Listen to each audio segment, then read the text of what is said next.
lagi lihat-lihat. Enggak Lagi gini, aku tuh kan lagi mau invest saham nih. Oh gitu. Cuman aku bingung nih cara taunya tuh gimana kalau dari company. Lihatnya tuh gimana? Kalau biasanya kan kita ngeliat tuh dari apa sih? Dari laporan keuangan ya. Kalau laporan keuangan kan kayaknya kamu udah bisa lah, expert lah ya kan. Iya. Nah, kalau selain laporan keuangan sih biasanya kita harus liatin juga sih perusahaannya itu punya apa kayak resiko nggak sih kalau kita invest di sana gitu. Oh terus kalau misalnya ini aku ada ini nih ada lagi ngeliatin di perusahaan. Ya kita Bisa di ini nggak dilihat gitu gimana kita lihat resikonya ya. perusahaannya namanya. Ini kalau Aku tuh lagi mau lihat perusahaan ini apa sahamnya PT Pelayaran Kurnia Lautan Semesta. oh iya.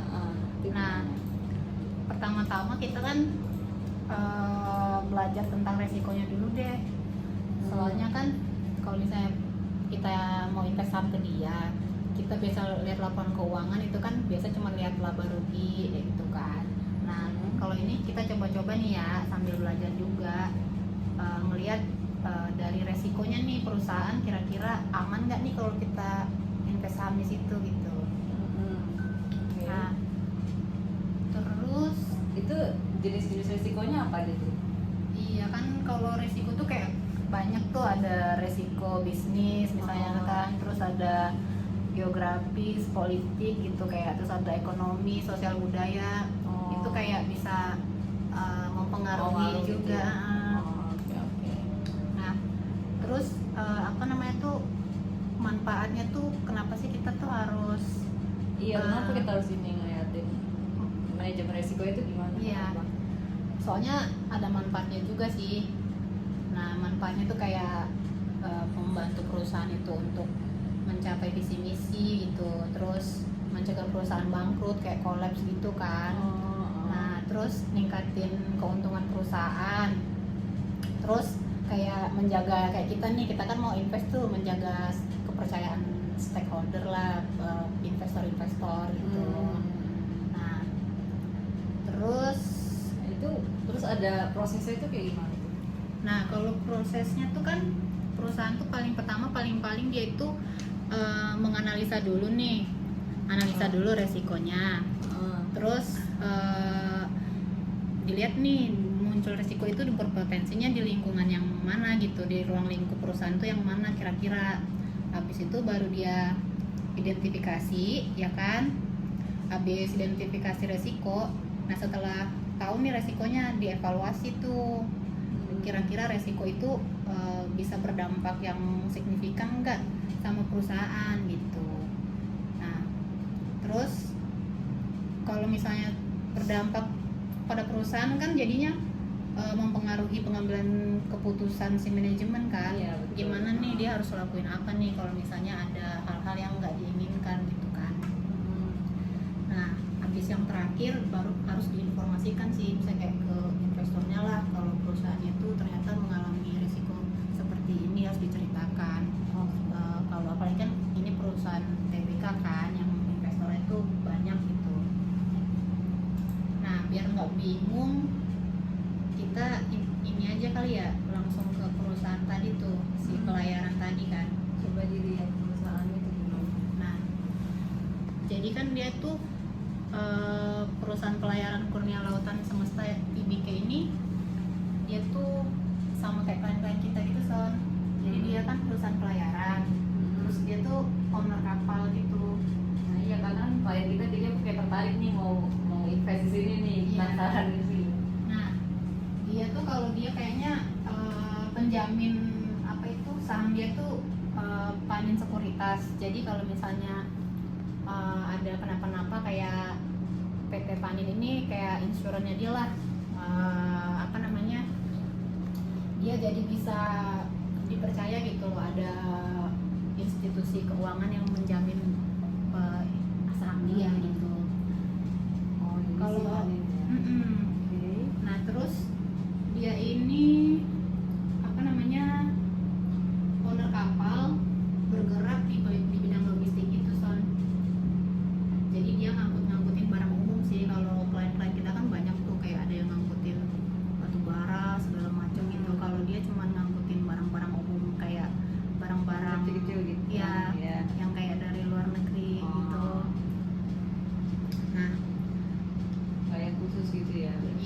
dia barang-barang umum aja sih.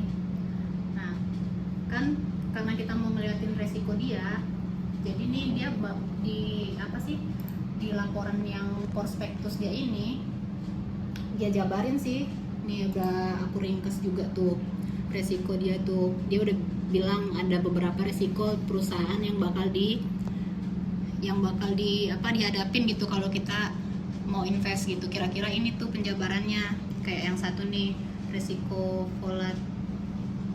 volatilitas harga bahan bakar, terus ada resiko kendala teknis gitu kan, terus ada resiko ketersediaan dan kualitas sumber daya, terus resiko kondisi alam dan bencana alam, terus resiko kecelakaan maritim tuh, persaingan, terus resiko investasi dan aksi korporasi. Kayak ada 9 gitu, resiko perubahan teknologi sama resiko terhadap kegiatan operasional. Nah yang mau kita bahas sih satu aja nih Son, yang ini kan, karena kita kan mau kayak coba-coba ngelihat bagus nggak sih investasi ke si pelayaran ini kan. Nah kita ambil nih si pelayaran ini, resiko investasi atau aksi korporasi gitu. Nah dia kan bilang kan biaya investasi dapat timbul ketika perusahaan akan menambah jumlah armada kapal. Ya mirip-mirip tuh sama klien kita, kayak mereka tuh kayak saham India tuh lagi mencari dana dari investor supaya dia bisa bangun kapal baru, new building kapal baru. Dia mau buat kapal baru nih dari saham-saham nanti yang telah dia jual ke investor. Nah dia pas dapat modalnya itu, nah dia bilang sih di sini tuh transparan, dia bilang 66% tuh dia bakal buat new building, mau punya kapal baru, dia nambah armada gitu. Nah kenapa nih di sini tuh kita bilang dia beresiko? Kan kadang-kadang kan kalau kayak klien kita tuh ada tuh yang kayak bikin kapal 5 tahun 10 tahun tuh kan nggak jadi-jadi ya. Ya kan? Jadi kayak kita, wah menurut aku resiko ini menarik banget. Gitu. Jadi kayak ada tuh sekitar 7 kapal nih, 3 kapal tongkang, terus ada kapal apa sih? Kapal tongkut ini juga ada 3, terus ada 1 kapal armadanya juga. Jadi dia kayak mau buat 7 kapal. Nah kalau misalnya lihat dari laporan keuangannya sih baik-baik aja sih, cuman kalau dari resikonya gitu dia kayak 66% mau buat kapal baru gitu. Ini juga menurut aku harus diperhatiin kalau misalnya kita mau nyoba-nyoba nih. Gagal tadi. Iya benar, kan beresiko juga kalau misalnya kita udah invest terus dia belum jadi sesuai estimasi kan. Berarti dia akan mengurangi kepercayaan investor sih. Gitu. Kalau aku sih itu aja sih paling yang kayaknya menarik gitu. Gimana Son? Cuman Kira-kira iya sih. gimana nih? Bagus nggak nih buat investasi ke dia nih? Maksudnya kalau coba-coba mau beli sahamnya gitu. Kayaknya sih menurut aku oke sih. Oke aja ya. Resikonya juga jelas ya, berarti kita tahu resikonya kan, kita juga ada familiar sama company-nya kan, jadi kita juga lebih tahu lah ininya kalau misalnya mereka gimana. Iya. Mereka sih open sih paling. Jadi mereka udah laporin semua nih di sini. Duit sahamnya bakal kemana-kemana udah ada semua. Jadi misalnya kalau nanti mereka pada saat launching kan, kayak tadi kan ada yang November tuh 2023. Nanti kalau kita invest di dia kan berarti kita bisa cek juga lah apa benar udah jadi apa enggak kapalnya kan, kalau misalnya kita mau coba-coba nanam saham di PT ini gitu. Kalau gitu